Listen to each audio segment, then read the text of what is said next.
Hello, Toby. Thank you. Tobisonics. I'm so glad to get you on, though I have been calling you Tobisonics, not deliberately. So I apologise. Well, I should think so too. I've been working hard on the diet. I've been denying myself all worldly pleasures just to try and keep the gut in control. No, I think I might let myself go. I might go for it. Tobisonics. Get back on the beer. Get back baking cakes and stuff. But yeah, just let it. Why not? Tobisonics could work for me. Are you Are you based in the UK? No, I was born in the UK, grew up in the UK, but I'm based here in Luxembourg. Okay, great. Wow, that is brilliant. I don't know whether you listened to the show last week. I mentioned 5 facts about Luxembourg. So do I need to say salut to you then to say hello? Oh, technically it's moyen. Moyen. Moyen. Okay, moyen. Moyen. Yeah. That's Luxembourgish for hello. Wow, that's just. I mean, how many people do you ever meet from Luxembourg? Well, there's only 600,000 of them. There's only 600,000 people in the country, and about 200,000, I think, are foreign nationals. So there's only about 400,000 Luxembourgers. And then you've got 200,000 that come across the borders every day to work in Luxembourg, which is crazy. You've got like an equivalent of a third of the population crosses the borders every single day to work in this country. And then you think about how other countries react to immigration and things like that. And you've got this constant flow back and forth of 1/3 of the population. So come on, tell me why Luxembourg? I mean, there's so many places in the world that you can go to. I might have my facts wrong, but at one time, was Luxembourg one of the smallest countries in the world? But there's other countries now that have got that title. I don't know. I think it's somewhere there or thereabouts. I mean, there's Liechtenstein as well, and then you've got like city-states like San Marino and Monaco, and Vatican City is technically a country. No, it went back to my parents. My father got a job out here a long while back, and I have a kid brother who was born here, but I was in England, so I never really knew him. And I got to a stage where I didn't really know what I was doing with my life. I was making films for a long time. I actually did film and video at art college, so I was doing sort of experimental film and things like that.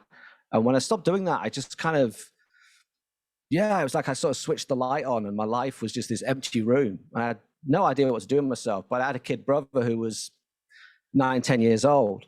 And I thought, well, if I don't get to know him now, I'll never get to know him as a kid. Like, this is it.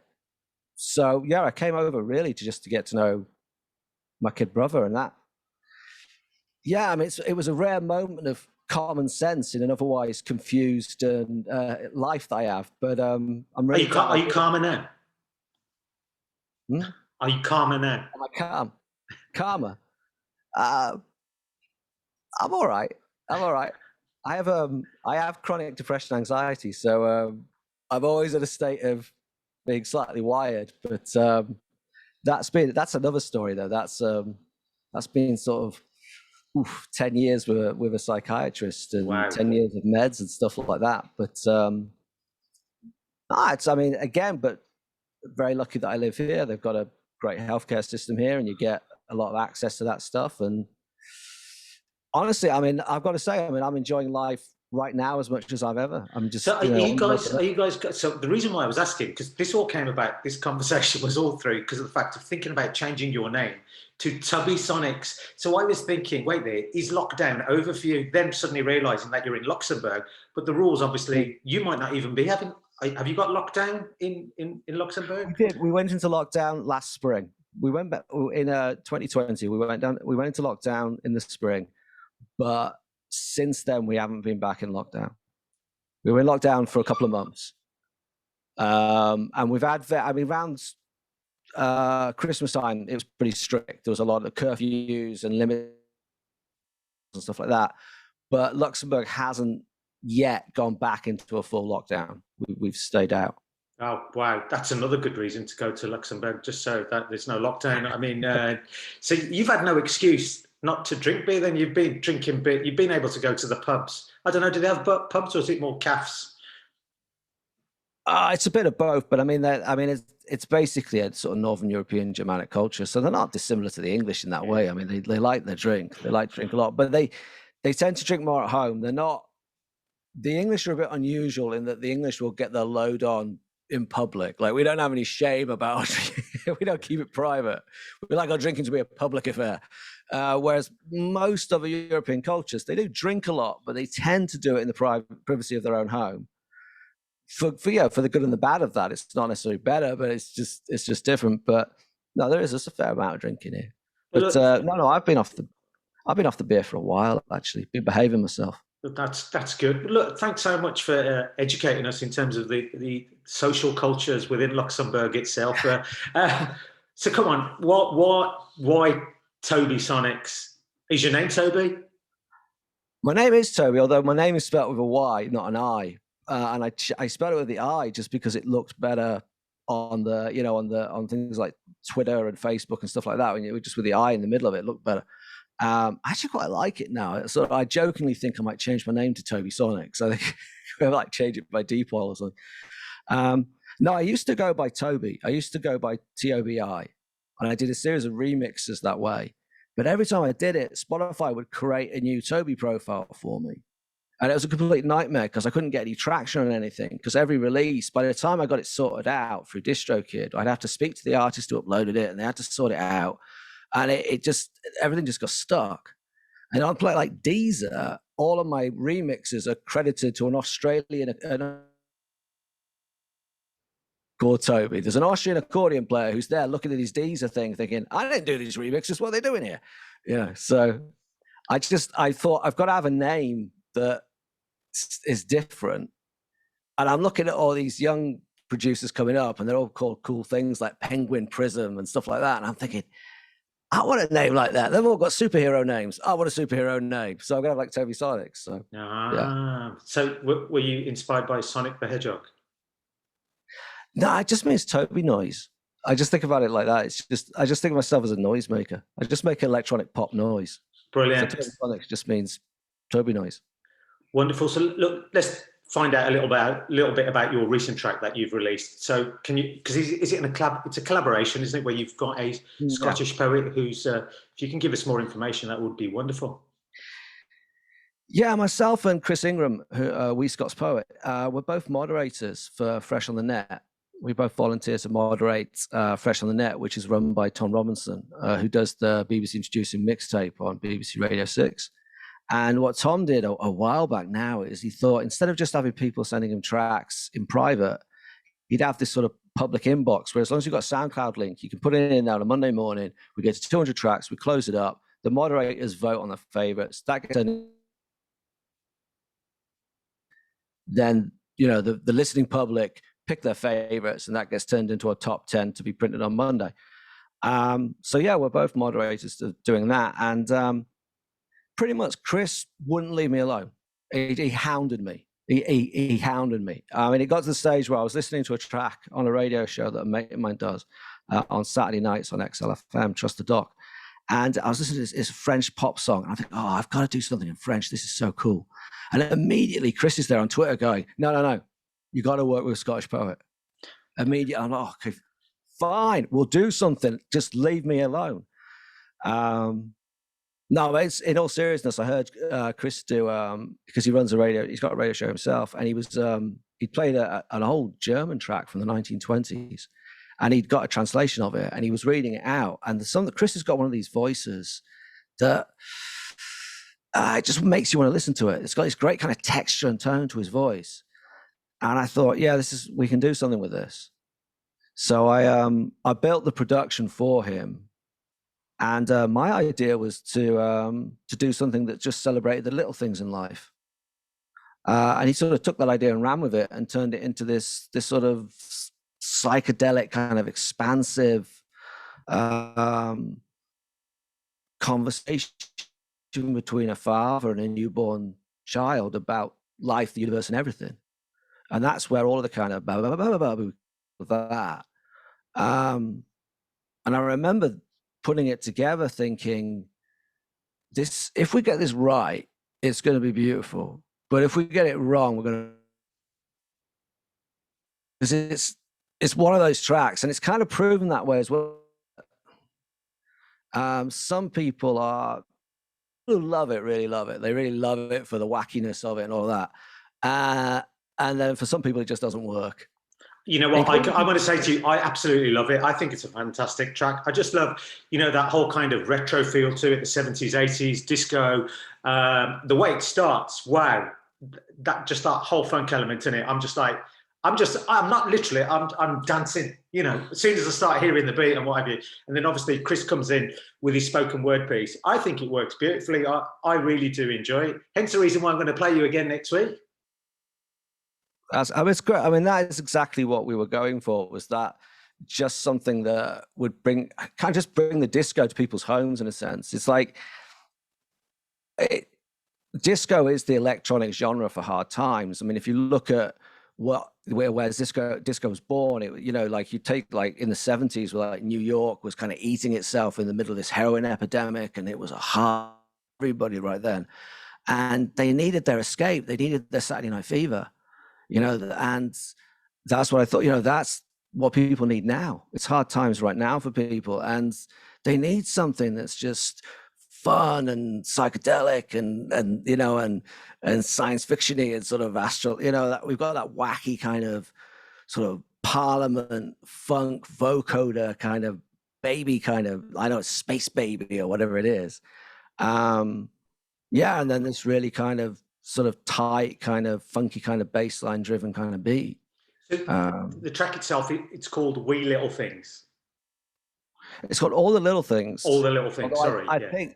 I think Chris would prefer if it's called All the Wee Things. I think that's what Chris calls it. We got two versions. No harm in that, obviously, because the word "wee" is little in Scotland. Yeah. Were there a lot of debates in that sense of where you're going, no, I want it like this, and he's going, no, I want these words in there. You can't put these words in there. There was no debates about words at all, actually, because I tend to, when I work with collaborative artists like that, the track before I did with a hip hop artist called Costi, and with both of them, I was like, no, that's their thing. I'm not going to get into that, because I think creative people work best when they're macro managed, not micro managed. You pick the right person for it, and you let them get on with it, and you let them have their creativity and their freedom. The only debate we had was, it was Chris that came up with the blah. That was all Chris's idea. And then once we put it together and put it into a track, and I sent the production version before it'd been mixed, before it'd gone to mix engineer, I sent that to Chris. He played it for a few friends or whatever, or people he knows in the biz or whatever, and they didn't like it. They said, "Oh, we don't like this baby thing. Take all the baby stuff out." And Chris was like, "Oh, I don't know if we should have that. Maybe we should just have like the poetry, but not the baby stuff." And I was like, no, sorry. No, I can't see it working that way. No, it's got to have the baby stuff, because the baby is like the heart of it. It's like the emotion of it. It's that, particularly the duet between the father and the baby right at the very end, is the kind of emotional connection where I think everybody kind of gets what it's all about, that it's about this conversation between a father and a baby. And I mean, luckily, and to his credit, Chris went, "Okay, yeah, fine. All right. If that's what you think, then we'll go with it. And fingers crossed it works." And I think for most people it has, although there are one or two. I mean, there are a couple of radio stations who have been great with some of my other tracks and haven't played this one. And I know in particular because I spoke to them a little bit about it, and they were just like, "Yeah, it doesn't really work for us, this one. It's not really happening." So it's a bit of a kind of Marmite track. I think that's what they call it, when you've got a kind of love it or hate it track. I was going to say, do you as an artist, is that where sometimes you make that compromise where you go, you know what, let's do two versions of it, whereby the truth behind it, as you say, it's this conversation between a father and a child, which is the truth behind it and the reason why you've made that particular track. But then where you kind of go, wait there, you know what, if we're going to sell more tracks of these, because I might be getting somebody, I'm not saying that you are, there's only a couple of people who perhaps said that to you, but say there was more people who said, "Oh, can you take the baby thing out?" Would you kind of go, "Well, let's make a second version of it and see what the traction on that is"? Or is it a case of, no, we need to keep to the truth? No, I don't think so. I think David Bowie said something really, really smart. He said, "Never play to the gallery." And I think he's right. But it is really, like, what is interesting is that now I'm working on the production for what will probably be the next single. Because we've actually had we've had a very good reaction to this. The temptation to just try and repeat it is really difficult to get out of my head. I've spent, or the other thing to do, of course, is to react completely against it and go completely the other way. And that's been tricky. That's something I have noticed, is it's sort of, it's very difficult to there's kind of like a hangover going into the next production of like, okay, there are going to be people who are going to want something in a very similar vein to this. But if I just try and do it again, it'll just be no good, because at best I'll end up with a pale imitation, which nobody really wants. So that has happened. But no, I never had any, I don't know, this track in particular, I had an absolute, I know what I want it to sound like. I know what I wanted to do with it. That's it. So what came first? Did the sound come first, or did the words come first, or was it? In this case, the production came first. Okay. Pretty much. The production was pretty much there, apart from the baby, the vocoder baby effect, apart from the space baby bit, that wasn't there. But all the instrumentation was there. And the structure shifts around a little bit. I think it's hard to remember now, but I think I shortened one of the pre-choruses. I think I shortened the second pre-chorus. So there's slight differences in length. I think the second pre-chorus, I think, is half the length of the first pre-chorus, if I remember rightly. So there was a little bit of shifting around of that sort of thing to accommodate the pacing of Chris's words. Did he always stay at the same pace, Chris, or did you have to say, look, Chris, I think maybe speed it up, or maybe slow that bit down? Because especially when you're working and when you're doing live performance, you can test it a little bit more. Obviously, I don't know how you may have worked, whether you were in the same vicinity or you were doing it maybe via meetings on the internet. Well, I mean, with vocal timing is really important to what makes a vocalist or a poet or a rapper or whatever sound like what they sound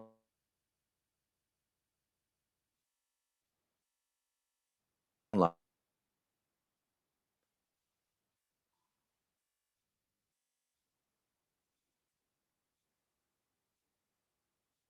It's important than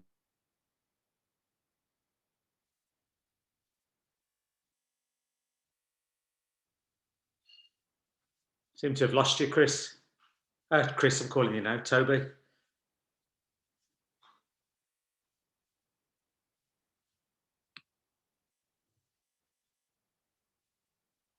Gone. Toby, we're back. Hang on. Yeah, we're back. We're you back. Hear me? I can hear you, mate. I can hear you. So yeah, probably just a little bit of a bad connection. So yeah, it was just talking about the timing, really, and you were saying that obviously poets and spoken word artists, timing is key. Yeah. Do you want me to just start from the beginning? You can drop it. Just carry on wherever you are. That's fine. I'll kind of, because I can just do it. So yeah, no, I mean when you're working with timing, I mean it's tempting when you're working with tempting just to quantize everything, because it's dead easy to do it that way. But if you do that, what you'll do is you'll kill the personality of the singer or the hip hop artist or the poet, whoever it is. Their timing is so unique to them as a person. I feel really strongly that you have to go in and do it by hand, and you have to work very, very carefully with it. And when you're moving it, and what I've done with Chris's voice is just moved it relative to where he is in the beat. So I might move it from, say, the first beat at the bar to, say, the second beat at the bar, but the actual timing within the track is the same. Within the count, his count remains the same here and there, but always trying to maintain that feeling that stays as close to his original words as possible. No, great. So look, I'm going to play your track now anyway, just to give us a heads up with things coming out for you in the future. What should we be looking out for? I have absolutely no idea. I might be doing a track about dogs. Okay. I've been working on something about dogs. It might be about dogs, but then I'm working on 4 different productions at the moment.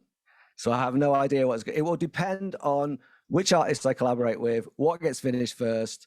I'm going to do 2 more tracks. There'll be 2 more singles this year. 1 single in the summer, 1 single in the autumn. One of them might be about dogs. Who can say? No one knows. But yes.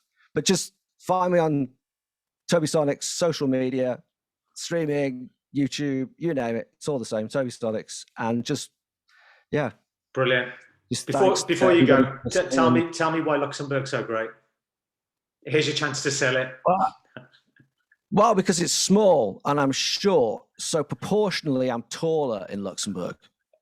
If you see what I mean, I'm proportionally taller than you know. It's a small country, so it makes me taller.